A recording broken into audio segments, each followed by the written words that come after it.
Hello student, तर आजच्या या व्हिडिओमध्ये आपल्या सर्वांचं स्वागत आहे. तर आज आपण मेंटल ॲबिलिटीवर एक प्रश्न पाहतो. तर आपल्याला एक प्रश्न आकृती दिली आहे आणि 4 उत्तर आकृत्या. तर हा प्रश्न कसा सोडवायचा ते आता आपण पाहू. तर या प्रश्नात आपल्याला काय करायचं आहे, की इथे आपल्याला एक आकृती दिली राहील आणि आपल्याला जे जॉमेट्रिकल फिगर्स असतील, ज्या म्हणजे काय असं स्क्वेअर असेल, सर्कल असेल, ट्रायंगल असेल, या आकृत्या पूर्ण करायच्या आहे. तर अशा आकृत्या आपल्याला अर्धा भाग दिला असेल आणि अर्धा भाग आपल्याला कोणता तिथे फिट बसेल ते आपल्याला शोधायचं.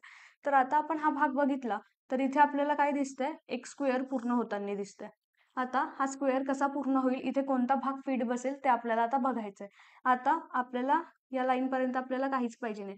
आपल्याला ही जी फिगर दिली आहे या फिगरचा जो बाहेरचा भाग असतो ना, असा सेम भाग शोधायचा आणि ही फिगर अशी पूर्ण करायची.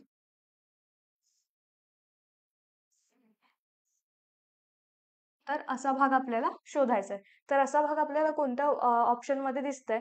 जर आपण ऑप्शन A1 बघितलं आणि 4 बघितलं आणि 2, 3 मध्ये पण सेम दिसतंय, पण इथे ही लाईन अशी जात आहे आणि इथे सुद्धा ही लाईन अशी जाऊन इथे हा चौकोन बनतोय. पण ऑप्शन